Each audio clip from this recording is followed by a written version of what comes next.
Bonjour l'Afrique, bonjour Howard, merci d'être connecté sur les antennes de Label Télévision. Nous parlerons aujourd'hui de la journée internationale de l'enfant africain et par la suite nous parlerons entrepreneuriat avec notre invité. Notre plateau a une coloration en bleu. Je vais vous présenter nos invités du jour.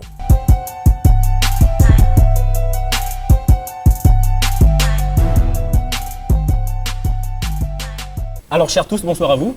Bonsoir. Bonsoir. Alors comment allez-vous aujourd'hui? Super bien. Je vais très bien, vous merci. avez dit la même chose au même moment. C'est arrangé ça? Non, du tout. Alors on commence par ma droite, monsieur Franz Alogo Mesui, bonsoir à vous. Bonsoir Marvin. Alors comment vous appelez monsieur ou maître? C'est votre bon vouloir, c'est selon. Le Master 2 n'est pas encore validé, Pas encore. donc on va sans passer de dire maître. Je vous ai dit que c'est à votre appréciation. Qu'il en soit ainsi. Maître Alogo, vous êtes étudiant en Master 1, droit privé. Vous êtes secrétaire général de Gabon Jeunesse, voilà, une association qui œuvre pour la culture. Très bien. C'est une parfaite définition que vous faites de ma modeste personne. Et j'ai pas terminé, monsieur Alogo. Vous avez la capacité de parler au moins 3 langues vernaculaires du Gabon. Parler, merci si vous le dites. Alors ici, vous dites bonjour dans ces 3 langues en passant. Un petit test. Mbolani, Belmasore, choisissez la troisième. Le Bamba. Amboulabé. Il est formidable ce monsieur. À ta droite, nous avons une charmante demoiselle, Mirly Audrey Edima. Bonsoir à vous. Bonsoir. Alors vous êtes étudiante au Master 2, droit des affaires et fiscalité. Effectivement. C'est dire que c'est la fin d'un cycle là. Oui, que j'espère clôturer en beauté. C'est formidable. Après, il faut dire que vous menez des activités, voilà. Une activité que vous avez appelée coiffure Bimo, by Mao. C'est bien prononcé? Effectivement. En fait, le E, je le lis pas. Donc, Ok. c'est coiffure by Mo. By Mo. Effectivement. Et faut-il dire que c'est un e-commerce que j'ai mis en place afin de pouvoir satisfaire l'agent féminine, autant pour moi, et proposer des coiffures à domicile, en fait. Donc, c'est pas trop Voilà. d'efforts. Depuis, assis dans votre salon, vous managez. Oui, faut-il dire que pour le moment... On en parlera avec monsieur Geoffrey de Mayossa tout à Très l'heure. bien. Alors, en face à vous, nous avons un charmant monsieur. Il s'appelle Jordan Okana. Il est étudiant en licence 3, maintenance industrielle. Bonsoir à vous. Bonsoir. Comment va? Je vais très bien, merci. Alors, vous avez participé à un programme de la prospective de l'UNESCO dans le cadre du projet Imaginer l'avenir de l'Afrique au Maroc. Comment ça s'est passé? Ça s'est très bien passé. C'était une expérience toutefois enrichissante. Mais j'aimerais, permettez-moi de rectifier un fait. C'est que je suis étudiant. Déjà, ça fait 3 ans que j'ai pratiquement mis en pause mon statut d'étudiant. Je suis pour le moment entrepreneur. J'ai cofondé Relum Network, qui est une entreprise, sinon une start-up, qui fait dans le recrutement. Et en même temps, j'ai cofondé Cell Gabon, qui est une start-up qui fait aussi dans les formations en langues diverses. Nous formons dans 8 langues étrangères. Par contre, Monsieur Jeff ici qui forme dans 3 langues nationales. Donc c'est plus ou moins ce que je fais. Donc je suis entrepreneur et ça fait 3 ans déjà que je suis entrepreneur. Et l'Afrique, comment vous l'imaginez? Et le futur de l'Afrique, vous voulez dire? Parce que futur de le l'Afrique. programme pour lequel j'ai participé cadrait dans ce sens et il y avait un paramètre spécifique, c'était la mobilité africaine en fait. Et dans ce sens, il était pour nous d'imaginer comment est-ce que l'humanité, et en partant de l'Afrique, devait envisager les questions de mobilité, c'est-à-dire comment est-ce que la migration devait se faire, comment est-ce que le transport devait se faire et quel type d'énergie pourrait convenir à tous ces paramètres liés à la mobilité au fait. Donc c'est plus ou moins ça le sujet sur lequel nous avons débattu au Maroc, dans le cadre du programme de la prospective de l'UNESCO. On l'a bien compris. À votre droite, vous avez mademoiselle Astrid Ovono-Médan. Bonsoir à vous. Bonsoir. Vous êtes secrétaire générale de l'Observatoire national de la jeunesse pour le climat. Effectivement, je suis Astrid Ovono. Je vais me représenter, si ça ne vous dérange pas. Non. Je suis secrétaire générale de l'Observatoire national de la jeunesse pour le climat. Je suis géographe aménageur de formation. Ok. Et je suis directrice des projets au PENCOP Gabon, au secrétariat permanent du PENCOP Gabon. PENCOP, c'est le réseau panafricain des jeunes pour la culture de la paix. Donc, c'est un réseau sous-régional, continental même. Ok. Donc, je vous remercie. Et dernièrement, vous avez participé à une conférence débat sur la paix en Afrique au siège du système des Nations Unies. Oui, effectivement, il était question de discuter des questions de paix dans notre continent africain et comment les jeunes pensaient la paix en Afrique, justement. Et nous avons vu les raisons pour lesquelles on n'est pas dans la paix, les raisons pour lesquelles le principal problème des jeunes aujourd'hui, parce que les jeunes ne connaissent pas la paix, parce que la paix, c'est une question de génération. Donc, c'était un débat très houleux. On a eu avec nous le docteur Jean-Delors Biogué qui nous a fait un brillant exposé. Donc, les questions de paix en Afrique, j'en connais quand même. C'est très bien. Alors nous parlons aujourd'hui de la journée mondiale de l'enfant africain. Monsieur Okana, dans quelles circonstances cette journée est née? Ça fait dire que c'est vraiment une situation tragique qui donne naissance à la commémoration de la journée internationale de l'enfant africain. En 1976 déjà, à Soweto, en Afrique du Sud, il y a eu un drame qui a vu plusieurs centaines d'enfants mourir sous l'impact des balles du gouvernement de l'apartheid. Donc à l'issue de cela, des gouvernements du monde ainsi que des gouvernements des pays africains ont pensé à commémorer justement par rapport à cette journée-là la jeunesse africaine, sinon l'enfant africain, pour dire que le futur de l'Afrique passera certainement par ces enfants-là. Donc il fallait se rappeler ces dates-là pour que plus jamais ce genre d'événements ne soient encore admis sur le territoire africain. Alors Astrid, puisque vous traitez des questions de paix actuellement, alors dites-nous, c'est près de 700 enfants qui sont morts voilà, en cette année de 1976. Aujourd'hui, nous sommes en 2019. Comment on entend cette histoire? Comment on entend cette histoire? C'est une histoire dramatique, d'accord, mais nous savons aussi que dans notre histoire africaine, la question le problème de Soweto n'a pas été le seul. Nous avons par exemple le génocide du Rwanda. Nous avons au Congo aujourd'hui, il y a beaucoup de milliers d'enfants qui meurent. On a au Soudan beaucoup de milliers d'enfants qui meurent et au Somalie. Donc on n'est pas encore vraiment sorti de la situation en fait. Mais quand même, on multiplie des conférences débats sur la paix. Oui, justement. À croire qu'on n'a pas encore trouvé la solution idoine pour traiter les questions de paix en Afrique. Il faut vraiment qu'on s'asseye, peut-être pas les générations passées, nous aussi, en tant que jeunes, nous devons nous approprier ces notions-là désormais. Monsieur Franza Logo? Naturellement, c'est parler des problèmes autour de l'enfant africain. C'est une question avec beaucoup d'intérêt. Tout à l'heure, ils ont cité naturellement le massacre de Soweto, mais j'ai surtout envie de rappeler encore la guerre du Biafra, qui ne doit pas être aussi oubliée comme étant l'un des booms d'interpellation de cette journée de l'enfant.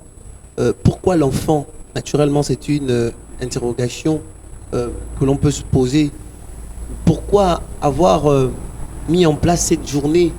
Parce que oui, il y a eu guerre, mais au sorti de cette guerre, il y a eu cette journée naturellement qui voit le jour. Mais la journée, elle voit le jour dans le but simplement de mettre fin à cette atrocité.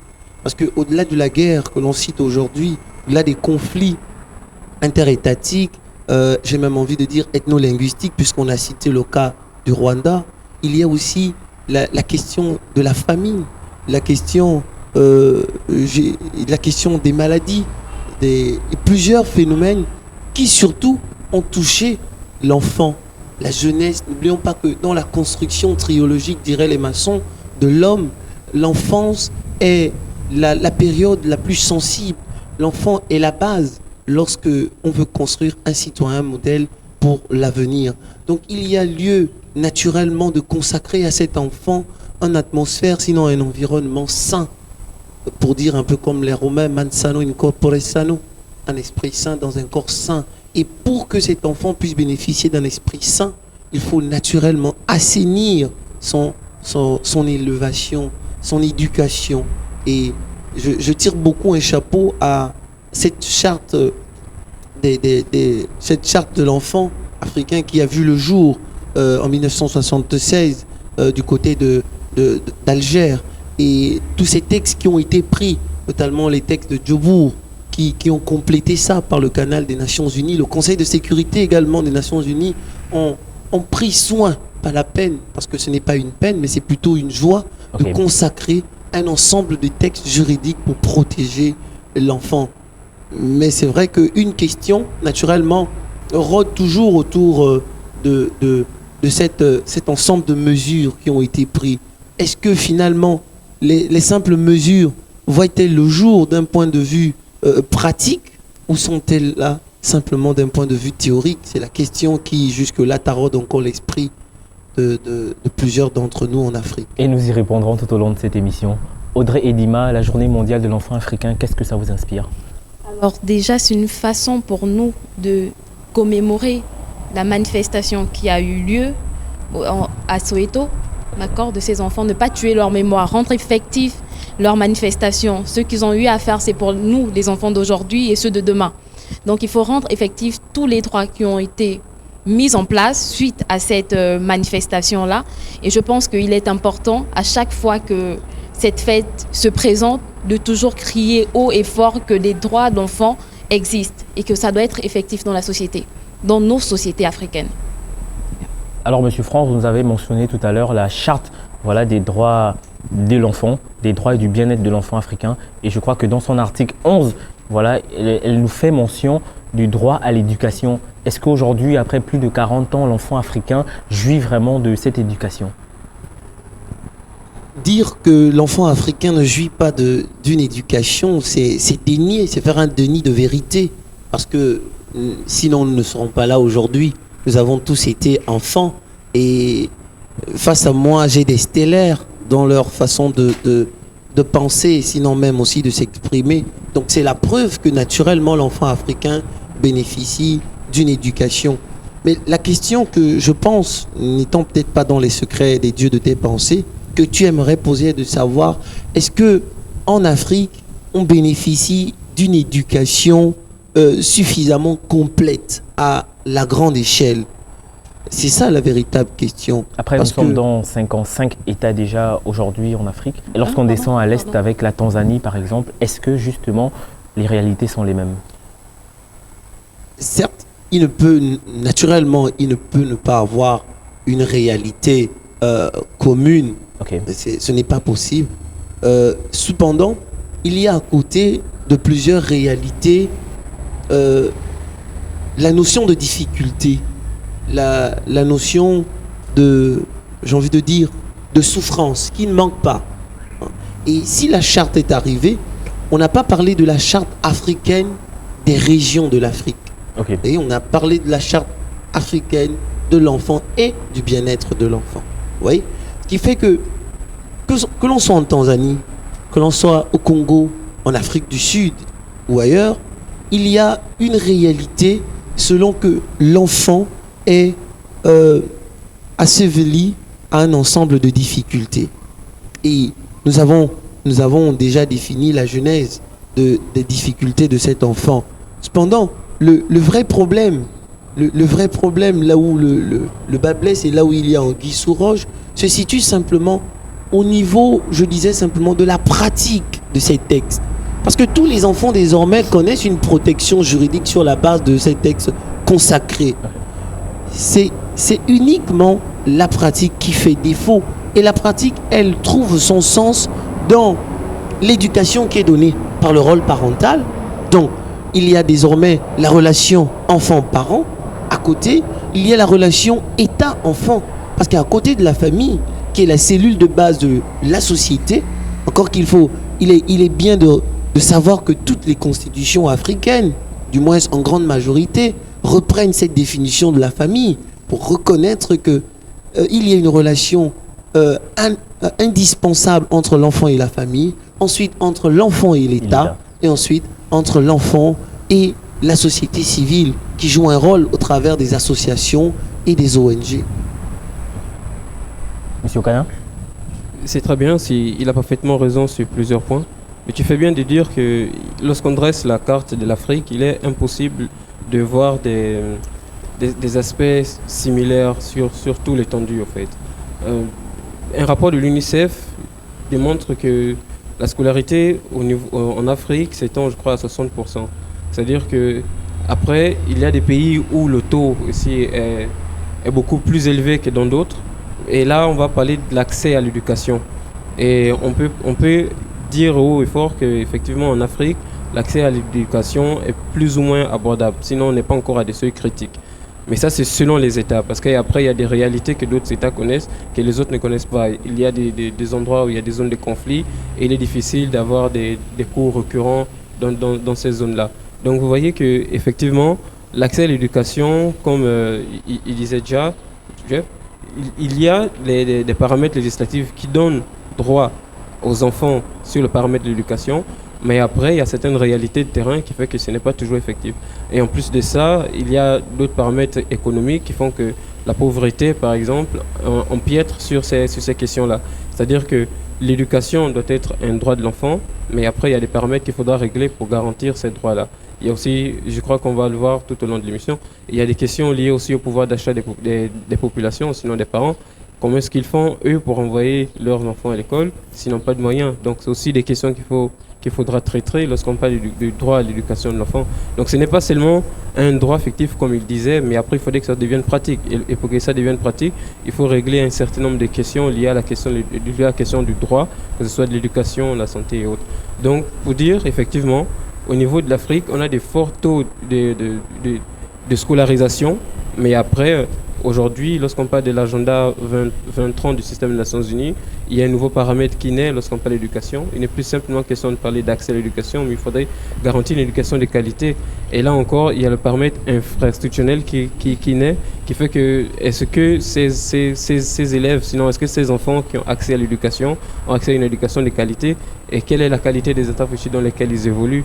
Est-ce qu'ils sont compétitifs à l'échelle panafricain, sinon à l'échelle de leur pays, et comment est-ce que les États peuvent garantir l'accès d'abord à l'éducation pour tous, mais surtout à une éducation de qualité.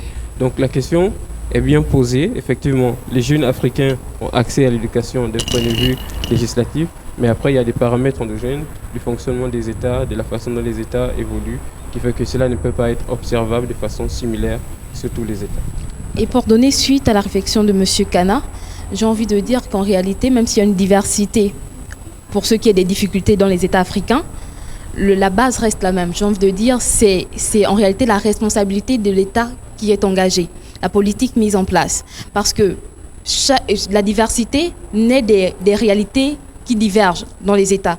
Alors, quelle est la politique mise en place par chaque État pour garantir l'éducation effective de ses enfants? C'est un peu ça. Donc, moi, je me dis que oui, c'est bien d'engager le parent, parce que c'est d'abord son rôle.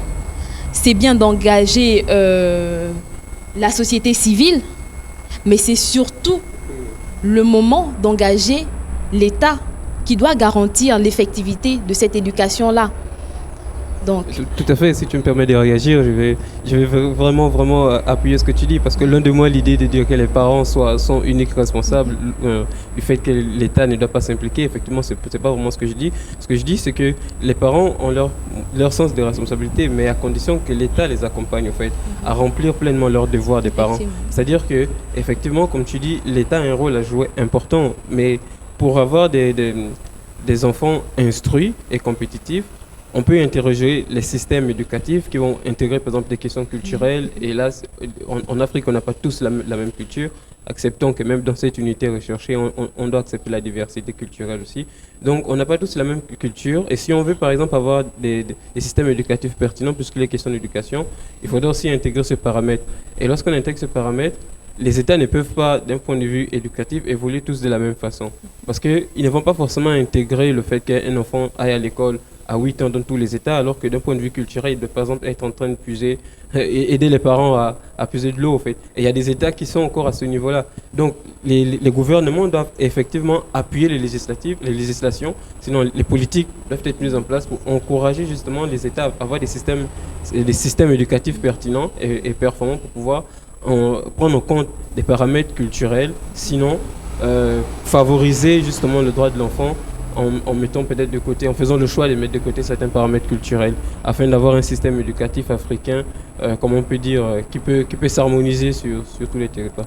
Mais effectivement, je suis totalement d'accord quand tu dis que les parents effectivement ont un rôle à jouer, mais à condition que l'État joue son rôle d'abord, donc d'accompagner les parents en leur offrant les meilleurs cadres que possible pour qu'ils puissent jouer de leur rôle.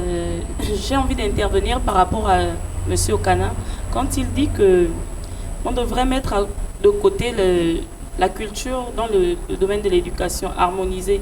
Mais nous savons que c'est pas facile.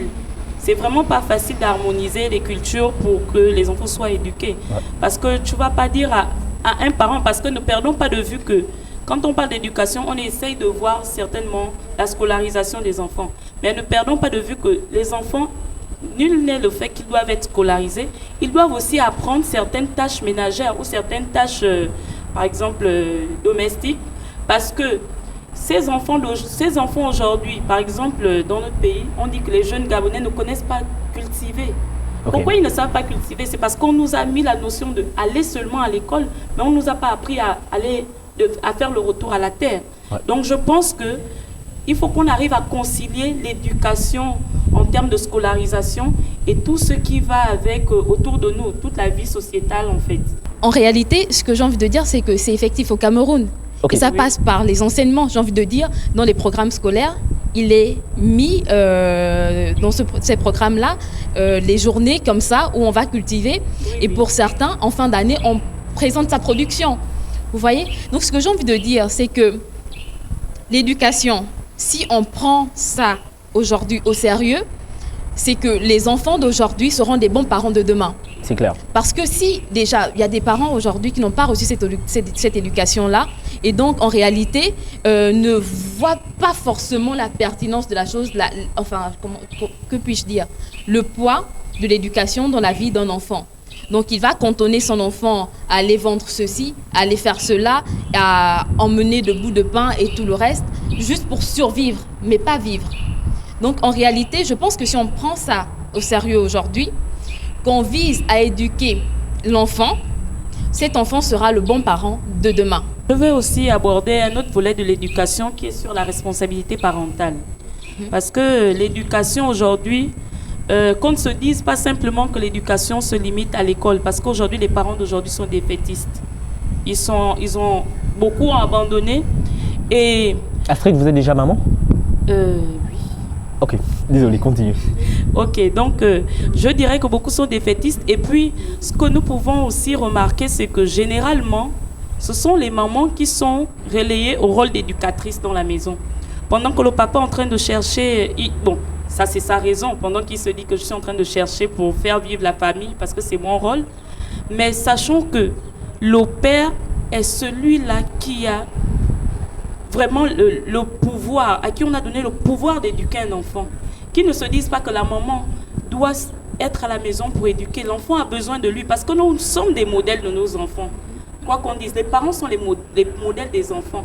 Et c'est à travers ce que le parent transmet à l'enfant que l'enfant a une éducation qu'on peut dire modèle ou pas. Si on a un parent qui passe son temps à injurier un enfant, je ne pense pas que cet enfant sortira du cadre des injures. Hein. Ouais. Il sera celui-là qui sera toujours... parce qu'il entend des gros mots. Il entend par exemple des mots, mais il sera toujours là en train d'injurier. Moi, je veux aujourd'hui qu'en Afrique, que les pères ne se désistent pas. Qu'ils reviennent, que l'éducation soit partagée. Ce n'est pas le cas, crois-moi, en fait. c'est pas le cas. Que l'éducation soit partagée, que tout le monde soit là au sein de la cellule familiale à transmettre des valeurs aux enfants, afin que nous soyons des enfants que l'on attend tous. Et on peut souvent voir que dans les codes civils, en tout cas pour ce qui est du Gabon, la responsabilité du parent est engagée tant que l'enfant est mineur. Donc ce sera tout à son avantage que de veiller à ce que son enfant puisse avoir une bonne éducation. Donc je conviens avec... C'est pas tout à fait faux et vraiment je crois que les parents, les pères surtout, je parle vraiment au nom des pères, ne sont pas en train de démissionner de leur ou des pères, mais c'est juste qu'il faut comprendre le contexte. Lorsqu'on traite de ces questions, il faudrait avoir une vue globale de la question en fait. Et lorsqu'on parle aujourd'hui d'être parent et d'avoir une responsabilité devant un enfant, il faut aussi voir le contexte économique et social, au fait. Et lorsqu'une entreprise, par exemple, privée ou une entreprise de l'État va employer une personne qui va avoir 10 heures de temps de travail, qui va passer beaucoup plus de temps à son lieu de travail pour chercher de quoi nourrir sa famille, plutôt qu'à la maison, plutôt que d'être devant avec ses enfants. Vous comprenez qu'ici, il faudrait certainement que l'État, une fois de plus, harmonise tous ces paramètres-là. Et je crois qu'au niveau du Gabon, il y avait une loi qui autorisait les fonctionnaires à pouvoir terminer leur journée de travail à 16 heures. Si j'ai bon souvenir. Et vous voyez, voilà. Et ce sont ces genres de décisions qui permettent aux parents de remplir leur rôle auprès des familles. Ils sont moins en moins au travail, donc ils ont beaucoup plus de temps à la maison. Donc ce sont ces types de décisions que l'État peut pouvoir prendre pour encourager et pour favoriser l'éducation parentale au sein des familles. C'est ça pour dire que les parents ne peuvent pas, en tant que parents, volontairement avoir envie, en tout cas pour la plupart d'entre eux, je ne parle pas pour tout le monde. Bon, après, ils sont relativement jeunes maintenant. Voilà, d'autant plus qu'ils sont relativement jeunes. Donc, c'est pour dire qu'effectivement, les parents, peut-être, je parle pour les pères, n'ont réellement pas envie de délaisser leur famille sous prétexte qu'ils ont mieux à faire ailleurs. Ce n'est vraiment pas ça. Loin de moi le fait de dire que les papas, ce sont les papas qui sont toujours à l'origine, parce que parfois on peut croiser dans une famille le papa à la maison, mais la maman est dehors. Merci de rectifier. Voilà, juste dire que je suis d'accord avec toi, parce que il est vraiment nécessaire qu'on harmonise ces emplois du temps, que ce soit mis sur un code ou bien une loi qui harmonise les emplois du temps des parents. C'est vrai, il faut rechercher, amener la subsistance à la maison.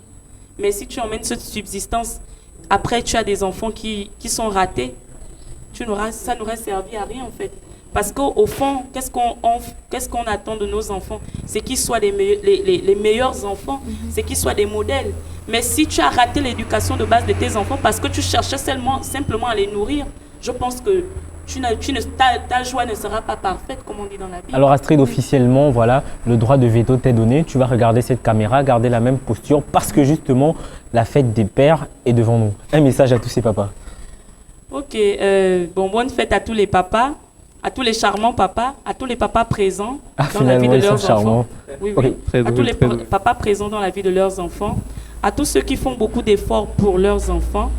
Bonne fête à vous. Surtout, ne vous découragez pas dans vos efforts.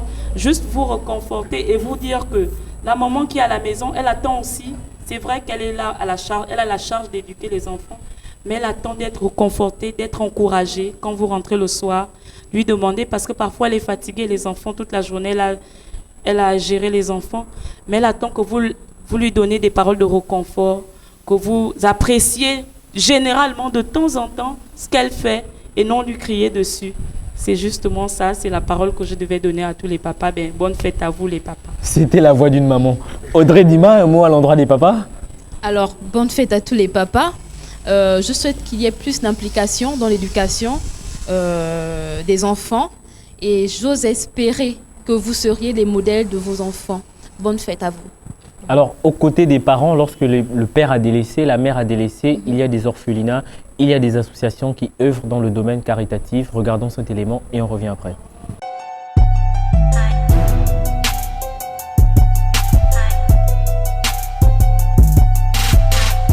Je viens par ce présent audio venir répondre à 2 questions qui m'ont été posées concernant la Journée mondiale de l'enfant africain.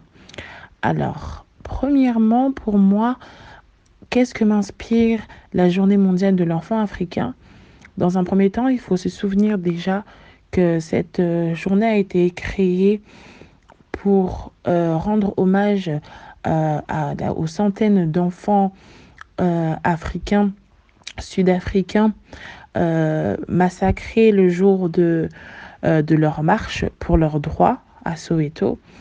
Dans un premier temps, c'est par rapport à ça que la journée de l'enfant africain a été créée. Et pour moi, je pense que c'est une journée qui est très spéciale pour nous tous, d'un chacun descendants de nos origines, enfin, qui ont des origines africaines. C'est très important pour nous déjà. Et après, hormis le massacre qui s'est passé à Soweto, ça permet aussi à tout un chacun de pouvoir se retrouver, de pouvoir s'exprimer dans chacun de ces pays, tous les pays africains, tous les pays où les origines africaines sont représentées. C'est un moyen aussi de pouvoir s'exprimer, de pouvoir affirmer son identité, de pouvoir faire découvrir ses origines, son identité et aussi ses droits, ses pouvoir aussi se réunir et affirmer nos droits en tant qu'être humain, en tant qu'enfant, en tant que jeune. Alors, Vijana Dunia est une association qui a été créée en 2014, donc en septembre 2014, par moi-même. Le siège social est actuellement en France, car c'est là où nous résidons et les membres les plus actifs résident. Vijana Dunia est une association qui réunit des jeunes au service des jeunes. Donc, Pour nous, les jeunes, nous sommes là afin de pouvoir partager nos dons, nos passions, pour pouvoir récolter des fonds, organiser des événements, récolter des fonds qui seront reversés pour des associations, des orphelinats et soutenir certaines œuvres. Parmi nous, on a des chantres, des chanteurs, on a des danseurs, on a des footballeurs. Donc c'est vraiment un mix pour pouvoir organiser des événements qui pourront nous aider à créer ou à soutenir des autres fondations, des autres orphelinats.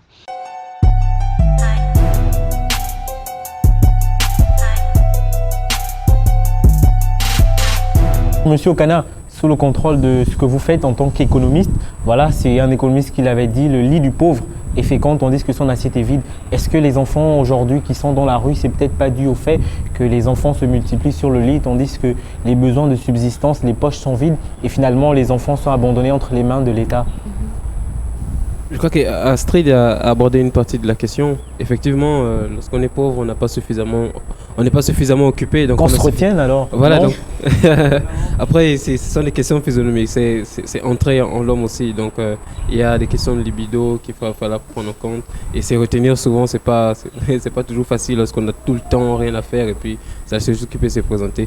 Donc ce qui fait que le lit du pauvre est fréquent. Mais la pauvreté, c'est aussi une conséquence. Hein. Donc c'est-à-dire que il manque souvent aussi des mesures pour encourager ces personnes à pouvoir avoir des activités. Donc, ce n'est souvent pas aussi de leur faute. Donc, malheureusement, c'est la faute de l'État. Et l'État doit justement prendre en compte certains paramètres et réorienter les enfants qui sont issus des lits des pauvres et qui sont souvent nombreux. Parce que demain, ils deviennent des charges pour l'État. Parce qu'on va parler des délinquants juvéniles, on va parler des grossesses précoces lorsque ces enfants ne sont pas bien encadrés. Donc, les enfants des pauvres qui n'ont pas les moyens justement d'accompagner leurs enfants, que ce soit d'un point de vue académique, d'un point de vue de la santé, d'un point de vue de l'éducation, va devenir une charge pour l'État. Donc l'État a le devoir et certainement l'obligation d'accompagner ces familles-là pour éviter encore d'avoir des charges liées à la société, pour traiter les questions de délinquance et autres. Ah oui, je suis tentée de dire que dans ce cas, il faudra avoir une école de la vie, en réalité. Pourquoi pas? Parce que on est en train d'aborder l'éducation. Sur le plan scolaire, il faut apprendre la physique, les maths et tout, ça c'est bien, mais le savoir-vivre aussi. Ouais. L'éducation civique, moi j'ai eu droit à cela, mais je ne sais même pas si c'est encore effectif dans nos établissements. Aussi, c'est de dire que peut-être pour pouvoir garantir, pour pouvoir rendre effectif le droit des enfants, il serait peut-être bien de remonter à la source, éduquer les parents, afin que ces droits des enfants soient effectifs. Si le parent, il est conscient de ce que je fais 2, 3 enfants, je n'ai pas le moyen de m'en occuper, l'enfant sera, laissé pour compte, n'aura pas forcément toute l'éducation nécessaire à son épanouissement, à son développement, à son intellect. Ce parent, s'il est conscient de cela, je pense qu'il sera en même de se retenir. Mais pour que ça existe, pour que ce soit effectif, il faut que l'État puisse peut-être, pourquoi pas faire des campagnes de sensibilisation, montrer de façon effective comment ça se passe, comment c'est rendu dans la pratique, comment ça se passe. Se rendre compte de ce que par famille, par foyer, nous avons 7 enfants et que ces 7 enfants, on n'arrive pas à les nourrir, c'est se rendre compte de ce que ces enfants peut-être n'auront même pas l'employabilité, désolé, demain, c'est se rendre compte que peut-être faut-il encore copier l'Asie, peut-être, et proposer... Après, on a dit au préalable qu'il fallait intégrer la question culturelle. Donc, oui, je ne refuse pas. Intégrons-la, mais prenons en compte les réalités du moment. Prenons en compte ces réalités. On ne peut pas vivre avec les réalités d'hier. Encore, hier, on n'était pas nombreux. Aujourd'hui, la démographie, tu regardes, elle a explosé. Donc, c'est peut-être... Et on parle d'un milliard 100 d'ici 2050. Effectivement. Mais pour quelle vie? Avec 75% de la population jeune. Pour quelle vie? Chaque parent, je pense, a le souci d'offrir le meilleur à ses enfants. Et donc, à chaque fois qu'un enfant vient au monde, on doit être sûr de ce qu'on peut offrir ce meilleur à cet enfant. Si on sait que l'état dans lequel nous nous trouvons n'est pas en mesure, pour le moment, d'offrir à notre enfant l'éducation qu'il devra avoir, que nous nous abstenions et nous aidons d'abord l'État à être ce que l'on souhaite qu'il soit. Et après, mettre au monde cet enfant qui pourra vivre une réalité bien meilleure que celle que nous avons vécue. Alors, excusez-moi, moi Astrid, désolé. J'ai souffert d'entendre plusieurs... j'ai pas envie de dire âneries, mais il y a quelques éléments qui ont un peu touché ma conscience. Lorsque M. Okano, c'est ça? Okana, tout à fait. A parlé de prendre en compte la culture. Vous le répétez à chaque fois, et naturellement Astrid allait dans le même sens que ce que vous disiez tantôt. Il faut comprendre que la question culturelle, j'aurais aimé, de la même manière que vous relativisez sur la question des pères, que, à mon sens, vous n'aimez véritablement pas, à votre sens. passez de même sur la question de la culture. Voyez-vous, quand on parle de l'enfant aujourd'hui, mais la culture a été malheureusement l'un des facteurs qui a entraîné l'enfant à cet état de détresse. N'oublions pas la question du djihad. N'oublions même pas la question de la conception de l'enfant en Afrique. Voyez-vous, et c'est l'une des raisons pour lesquelles la modernisation du droit a été quelque chose de bien et de particulier. Pourquoi? Parce que comment définit-on l'enfant en Afrique? L'enfant n'est pas défini comme l'enfant du père et de la mère. L'enfant en Afrique, c'est l'enfant de tout le monde. Et l'enfant en Afrique est assujetti, et ne faisons pas un déni de vérité, l'enfant est assujetti à la pensée parentale. De telle sorte que, on le voit beaucoup plus, puisque nous avons cité le cas de Soweto, le cas du Soudan. On voit les femmes aujourd'hui. Et je suis heureux de vous voir parler sur ces plateaux. Parce que longtemps de cela, vous n'avez pas eu la possibilité d'aller à l'école. Vous n'avez pas toujours eu la possibilité d'épouser qui vous voulez. Et je répète, ce sont les paramètres culturels quand même. Alors, ces paramètres... Donc on va mettre tout de suite que la culture peut être un frein à l'éducation, en fait, surtout les femmes. Effectivement. Et c'est donc la raison pour laquelle je dis la culture, dire qu'on doit prendre en considération cette culture alors qu'elle a pendant longtemps assujetti l'enfant, pas dans tous les domaines. J'aurais souhaité que vous dites plutôt que nous devons prendre certains éléments de la culture en considération pour l'éducation de l'enfant. Si tu me permets, je crois que je l'ai dit à long terme de mes propos. Ce que je dis, c'est qu'on devait revisiter nos systèmes éducatifs et s'il y a possibilité de mettre de côté certains paramètres culturels. Et je crois que Audrey a même rebondi là-dessus. Et là, je suis totalement d'accord avec toi. Et ce sont les paramètres qui sont réels. Si la culture ne nous permet pas d'envisager des possibilités évolutionnistes, nous devons mettre en côté certains paramètres culturels. Par exemple, Idriss Aberkan, qui est un docteur en neurosciences, démontre très bien les paramètres neuronaux relatifs à l'éducation ou bien à la compréhension humaine, au fait. Et là-dedans, il va montrer une psychologie de l'enfant évolutionniste qui fait qu'il y a certaines informations qu'un enfant ne peut peut-être pas assimiler. Et une fois on arrive à comprendre ça, il y a donc certaines matières qu'on ne peut pas apprendre à un enfant. Il y a certaines leçons qu'on ne peut pas apprendre à un enfant. Et il y a certaines méthodes qui facilitent la compréhension à un enfant, qui peut être appliquée dans nos écoles et favoriser une éclosion de notre système éducatif. Ce que si on continue de dire, c'est quoi? C'est que notre culture ne peut pas nécessairement être un frein à tout moment, mais il y a certains paramètres qui doivent évoluer. Et en même temps, il y a des paramètres scientifiques qui doivent être ajoutés dans notre façon d'éduquer nos enfants et qui doivent être pris en compte, au fait. Et je ne suis vraiment loin de moi l'idée de dire que notre culture soit est un frein ou bien pris dans son ensemble, la culture va favoriser une meilleure éducation de notre enfant. Je ne suis pas totalement en train de dire ça, je suis vraiment en train de relativiser pour dire qu'effectivement, comme tu l'as dit, on a vu des femmes d'un point de vue culturel qui ont été freinées par rapport à leur éducation, mais en même temps, on a aussi vu nos sociétés africaines à travers des techniques traditionnelles telles que les griots par exemple, qui ont pu développer des techniques d'apprentissage qui arrivaient à mémoriser la généalogie d'une famille, d'une décennie. Donc c'était de là de montrer à quel point l'enfant africain, sinon les générations africaines pouvaient avoir des capacités d'appréhension des leçons ou encore des paramètres culturels importants. Et ici, on voit que ce sont des paramètres culturels. Lorsqu'on parle par exemple du djihadisme, là c'est du ressort de la religion. Et ce qui cause problème, ce n'est pas vraiment la religion, encore moins nos croyances. Ce qui cause, c'est la radicalisation face à certaines questions. Par exemple, au point de vue, lorsqu'un enfant doit se prononcer devant certaines situations et qu'il a un point de vue radical. Et c'est là le véritable problème. Le véritable problème n'est pas du tout la croyance. Et ça, il faudrait qu'on le comprenne. J'ai travaillé par exemple avec l'UNESCO et le PENCOP sur les questions de radicalisation et nous avons justement relativisé ces questions.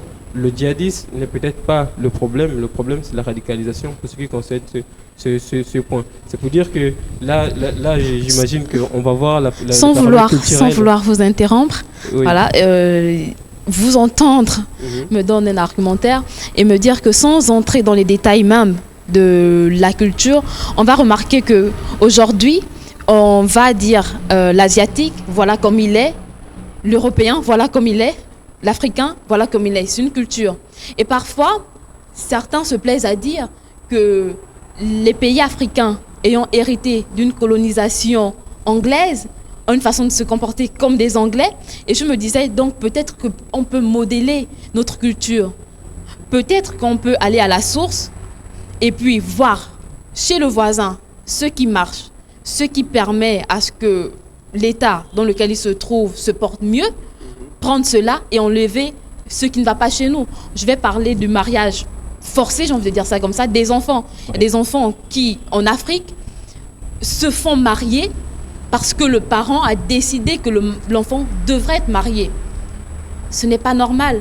La voix de l'enfant est étouffée. L'enfant n'a pas le moyen de s'exprimer. Et cet enfant de 15 ans va faire l'enfant à 16 ans et ne saura même pas quelle éducation donner à cet enfant qu'il vient de mettre au monde.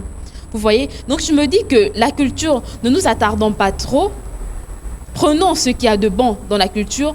On peut calquer partout, pourquoi pas chez les Asiatiques, pourquoi pas chez les Européens, pourquoi pas chez nous-mêmes, parce que nous avons aussi des bonnes valeurs. Mais franchement, c'est simplement dire qu'on ne peut pas dire on va acter la culture pour l'éducation et pas vraiment, je ne pense pas. Et on l'a bien compris, Monsieur Geoffrey de Mayussa, il a été annoncé, on va le recevoir tout de suite.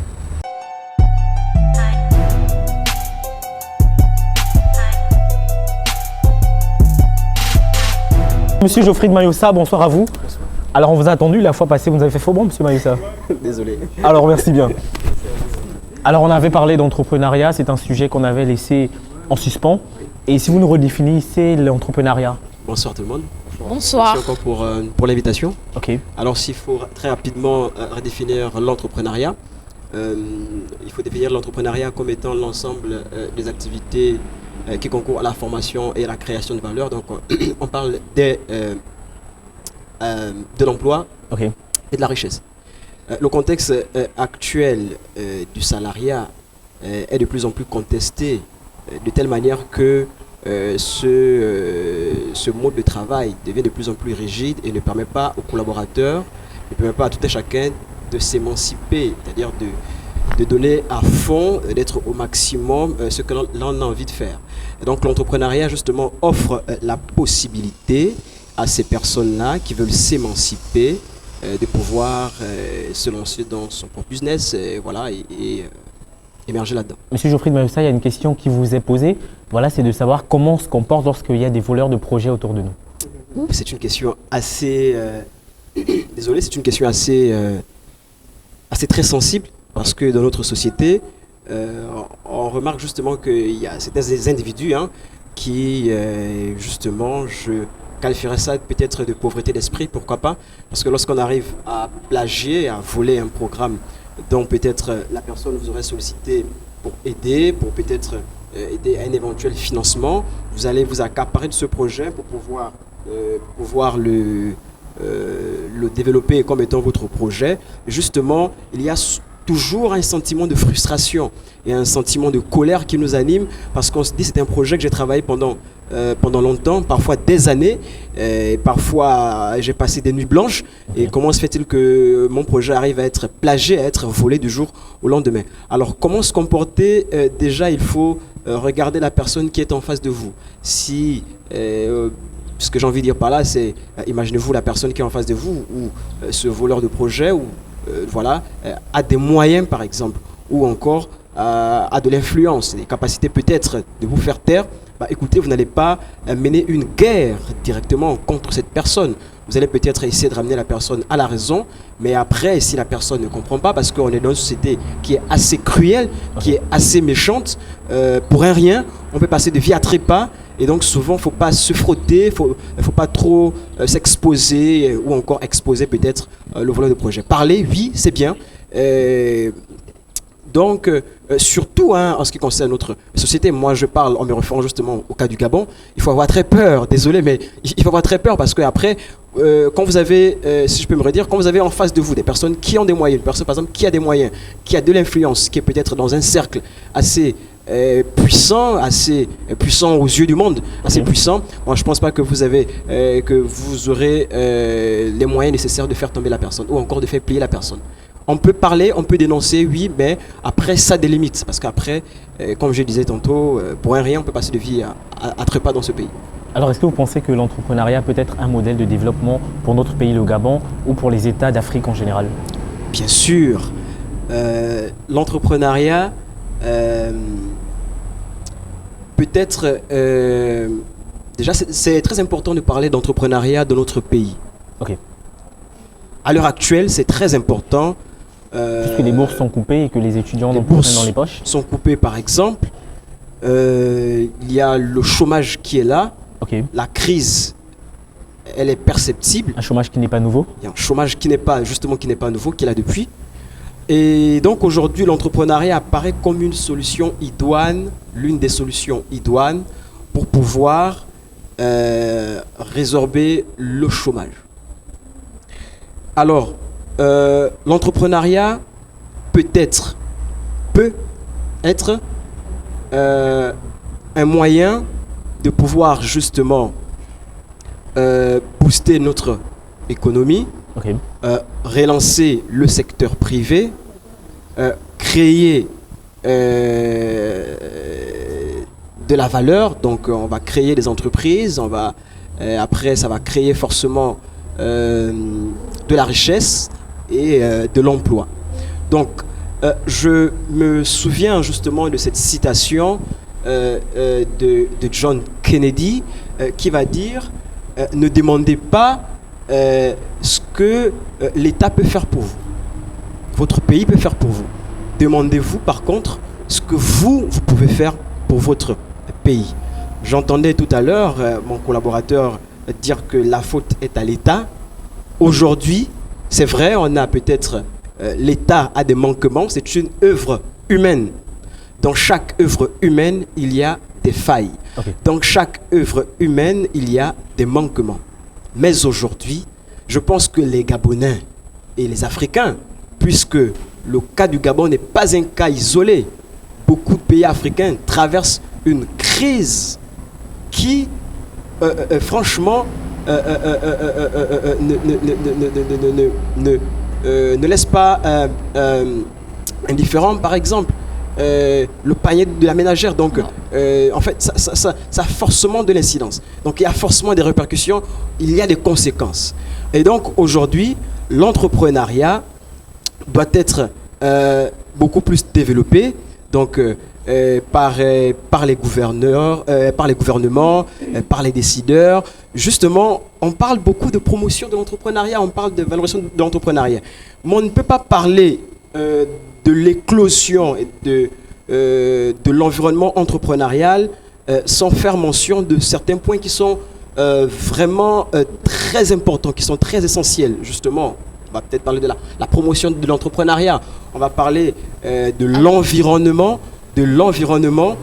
dans lequel nous sommes actuellement. Donc il faut assainir l'environnement entrepreneurial, il faut justement permettre le financement, parce que nous sommes dans un pays où la majorité vise le seuil de la pauvreté, donc ce n'est pas souvent facile de se lancer dans l'entrepreneuriat dans notre pays.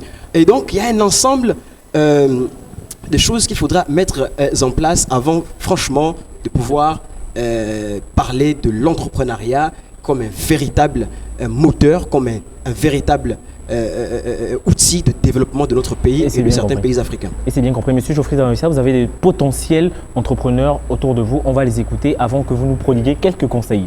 Audrey Lima. Alors, oui, s'agissant d'entrepreneuriat, c'est vrai qu'aujourd'hui, c'est effectif et qu'on a beaucoup fait l'économie de rente en reposant sur les richesses. Aujourd'hui, on cherche à créer de la valeur. Okay. Mais moi, ma question, vu que c'est la personne habilitée à nous répondre, est-ce que la propriété intellectuelle, parce qu'on a évoqué le fait de cette personne-là qui serait même en même de voler notre projet. Est-ce que, vu que vous avez pris le cas du Gabon, la propriété intellectuelle effective au niveau du Gabon, est-ce qu'on a la possibilité de protéger nos projets, de les mettre, de les mettre sur un format matériel et de les protéger ou pas? Je ne pense pas. Je ne pense pas. Justement, l'organe habilité à pouvoir protéger, on parle de la propriété, on parle de la protection des œuvres industrielles, culturelles, mais pas de projet, par exemple, pour prendre le cas de l'Ogapi. Malheureusement, au Gabon, tout ce qu'on peut protéger, c'est l'entreprise, c'est le nom commercial, c'est lorsqu'elle est déjà créée, lorsqu'elle est déjà là, on a la possibilité de protéger un certain nombre d'éléments qui appartiennent justement à l'entreprise, donc justement des œuvres qui peuvent être intellectuelles, mais relevant justement de la propriété intellectuelle. Mais la protection même des projets, je ne pense pas qu'il y ait un organe, parce que on mène quand même des recherches, donc on essaie de travailler pour proposer des pistes de solutions également. On n'a pas trouvé un organe habilité, justement, un organe qui peut permettre à un porteur de projet de pouvoir protéger son idée, parce que l'idée que vous avez, écoutez, il n'y a rien de nouveau sous le soleil. L'idée que vous avez, il y a peut-être 5, 10, 15, 20, 300 personnes qui l'ont déjà eue. Et puis après, protéger cette idée, peut-être, voilà, ça peut... Oui, justement, après, il faut un cadre peut-être juridique qui peut justement réglementer ce cadre-là. Mais actuellement, pour répondre court à votre question, il n'y a pas d'organe pour protéger l'idée, pour protéger votre... Alors, je suis tentée de demander à qui on impute la faute. Est-ce l'État qui n'a pas, on va peut-être bien la jeunesse au porteur de projet. D'accord. Parce que si on parle toujours dans le cadre de quelqu'un qui va voler votre projet, par exemple, souvent, nous, ce qu'on fait, c'est que on n'est pas très discret aussi après. Okay. Il faut avouer. Il y a Facebook qui est là, il y a WhatsApp qui est là, il y a les réseaux sociaux. Donc, une fois on a un petit projet, on commence à le balancer sur Facebook. On commence à le mettre sur des statuts, sur des profils. Alors qu'il faut d'abord travailler dans le secret, travailler votre business model. Écoutez, quelqu'un peut voler votre projet, mais il ne sait pas quel est votre business model. Quelqu'un peut pirater, il peut plagier votre projet à la lettre. Nous l'avons vécu. Personnellement, ma start-up et moi, mon équipe et moi, nous l'avons vécu. Donc, un projet qui a été plagié. Je n'ai pas besoin de le crier partout. C'est un projet qui a été plagié. Et ça, on le sait tous. Mais après, ce qu'on n'a pas su faire, c'est qu'on n'a pas su garder notre projet. Parce qu'il faut le garder. Vous gardez votre projet, il faut le travailler dans le secret, jusqu'à ce qu'il va arriver à maturité et jusqu'à ce que vous allez exploser. Donc, mettre votre idée, justement, en le concrétisant et que votre idée devienne une entreprise, par exemple. Et le message est passé. France Alogo, une intervention? Naturellement, M. Mayossa a interpellé Mondimini Kriki. J'ai l'impression que vous avez un attachement particulier à l'État, bien peut-être que vous ne vous rendez pas compte. Voyez-vous, l'entrepreneuriat, pour ma part, je considère l'entrepreneuriat comme un état d'esprit, comme une éducation. Et il est difficile de parler d'entrepreneuriat aujourd'hui en Afrique sans pourtant toucher l'État. C'est quasiment impossible. Voyez-vous, parce que l'État aujourd'hui, et d'ailleurs même dans sa construction, l'État se définit comme étant celui qui guide la politique, et même la politique entrepreneuriale. Mais si l'État en Afrique, naturellement, dans sa conception providentielle, si elle ne met pas en place un ensemble de mécanismes permettant à la jeunesse africaine d'entreprendre, pensez-vous qu'il est véritablement possible? C'est vrai, Kennedy a dit qu'on ne doit pas se demander ce que l'État ne doit pas faire pour nous, mais ce que nous ferons pour l'État. Mais attention, lorsque Kennedy le disait, il ne demandait pas à l'État de ne quasiment rien faire. Il rappelait simplement à tout un chacun, à tout Américain, son côté patriotique. Mais avant ce côté patriotique, il y a la redéfinition du patriotisme qui revient toujours dans les prérogatives régaliennes de l'État. Voyez-vous que donc l'État ici se situe finalement comme étant l'épicentre de toute politique, fût-elle entrepreneuriale ou autre. Et donc j'ai envie de vous poser la question comme ça, toujours en rapport avec la question de la protection intellectuelle. Okay.